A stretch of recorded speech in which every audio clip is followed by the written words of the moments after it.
বীজপুরের প্রার্থী সুদীপ্ত দাসকে নিয়ে 7 বছর পর হালিশহরে আজ প্রচারে শুরু করলেন প্রাক্তন সাংসদ অর্জুন সিং এবং নোয়াপাড়ার প্রার্থী অর্জুন সিং। কেন সুদীপ্তকে 7 বছর পর কেন আসতে হবে? আমি 4 মাস আগে সুদীপ্ত আমরা এখানে একটা পুজো হচ্ছিল এসেছিলাম। আমরা এখানে এসেছিলাম পুজো করতে, সামনে দেখলাম কিছু তৃণমূলের অসুর শক্তিরা মাইক নিয়ে আমাদের বিরুদ্ধে স্লোগান দিচ্ছিল। তখন আমি শপথ নিয়েছিলাম, মায়ের কাছে প্রার্থনা করেছিলাম কি মা আপনি আশীর্বাদ করুন কি এই দুই অসুর শক্তিকে বীজপুর মাটি থেকে উপড়ে ফেলার জন্যে সুদীপ্ত দাসকে যাতে ভারতবর্ষের প্রধানমন্ত্রী আশীর্বাদ দিক, যাতে এখানে প্রার্থী করা হয়। এই অসুর শক্তির বিরুদ্ধে এই সুদীপ্ত দাসকে মাঠে নেবে, এই অসুর শক্তির নিধনের জন্য আমরা আজকে উপস্থিত হয়েছি। মমতা ব্যানার্জি বলেছিলেন বর্তমান যিনি বিধায়ক আছে তাকে দুষ্টু ছেলে। দেখুন, মমতা ব্যানার্জি এই দুষ্ট ডাকাতদেরকে কোনোদিন ছাড়তে পারেন না। এই ডাকাতরা মমতা ব্যানার্জিকে টাকা তুলে দেয়।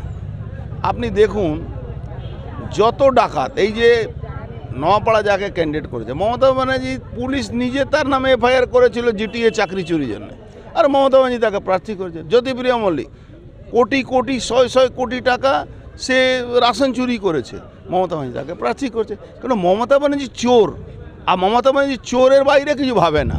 এই দুষ্টু ছেলে কীভাবে দমন হবে? দেখুন, দুষ্ট ছেলেকে দমন করার জন্যে টিচার লাগে। টিচাররা বেদ দিয়ে পেটায়, বাচ্চা যারা বদমাশি করে, ওই টিচারকে পাঠিয়েছি এই 8 ক্লাস 4 ক্লাস 5 ক্লাস পড়া লোককে একটু বেদ দিয়ে সোজা করবে দুষ্ট ছেলেগুলো। বলছি যে এই যে হালিশহর এবং বীজপুর আপনি নিজের কেন্দ্র ছেড়ে এখান থেকেই কেন প্রচার শুরু করলেন? মায়ের কাছে আশীর্বাদ নিতে এসেছি। মা আমার কথা শুনেছেন, মা সুদীপ্ত দাসকে প্রার্থী করিয়েছেন। মা যখন প্রার্থী করেছেন, মার কাছে প্রথম আশীর্বাদ নিয়ে সুদীপ্তকে আজকে বীজপুরের মাটিতে বললাম এবার দৌড় করো আর দৌড় করাও। বীজপুরের মাটি মুকুল রায়ের মাটি, বীজপুরের মাটি শুভ্রাংশু রায়ের মাটি, বীজপুরের মাটি বর্তমান সুবোধ অধিকারীর মাটি। দেখুন, আমি মনে করি না মুকুল রায় আজকে মারা গেছেন, আমি ওনার ব্যাপারে না বলাটাই আমার উচিত। তাও আপনি যখন বললেন আমি এটাই বলছি, মুকুল রায় কোনোদিন এখানে সিপিএমের বিরুদ্ধে লড়াই করেননি। লড়াই আমরা করতাম মুকুল রায় গিয়ে মমতা ব্যানার্জির কাছে নম্বর নিতেন। শুভ্রাংশু রায়ও কোনোদিন লড়াই করেনি। বাবা ক্ষমতায় ছিল, শুভ্রাংশু রায়কে তার ছেলে হিসাবে প্রজেক্ট করেছিল। আর সুবোধ অধিকারী আর যে প্রার্থী তার একটা ভাই, এরা তো বীজপুরের মাটিটাকে শুধু ফসল তুলেছে, শুধু লুটে রাজ করেছে।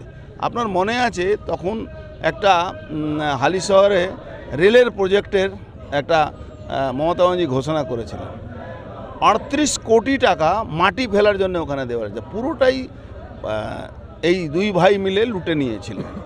কে কার হিস্সা নিয়েছিল আমি এখন বলতে যাব না, কিন্তু লুটে নিয়েছিল। আজ পর্যন্ত সেই কারখানা, মানে কাগজ কলমে রেলের, আমি 5 বছর যখন এমপি ছিলাম কাগজ কলম খুঁজতেই থাকলাম কি কবে রেলের কারখানার জন্য এখানে টাকা দেওয়া হয়েছিল, কিন্তু কিছু পাইনি। তার মানে পুরো সিস্টেমটাই লুটের মধ্যে আছে।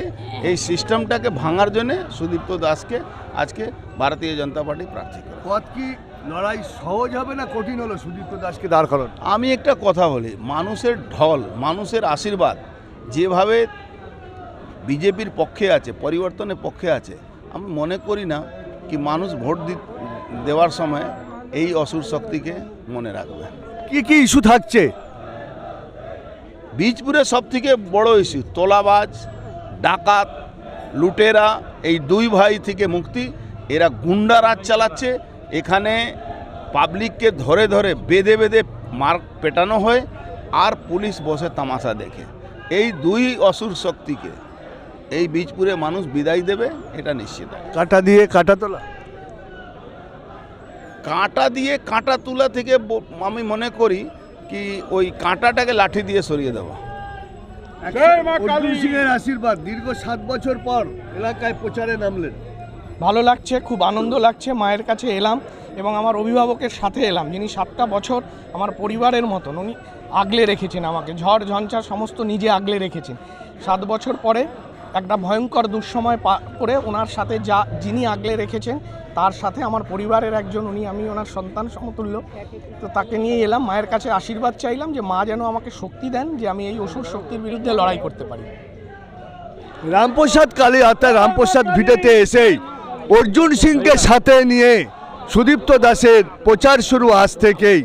হালিশহর বীজপুরের পুণ্যভূমি, এই হচ্ছে রামকৃষ্ণ আদ্যাপীঠ অর্থাৎ রামপ্রসাদের আদ্যাপীঠ। আর এই রামপ্রসাদের পীঠ অর্থাৎ রামপ্রসাদ ভিটে, সেই রামপ্রসাদ ভিটে থেকেই প্রচার শুরু করলেন সুদীপ্ত দাস।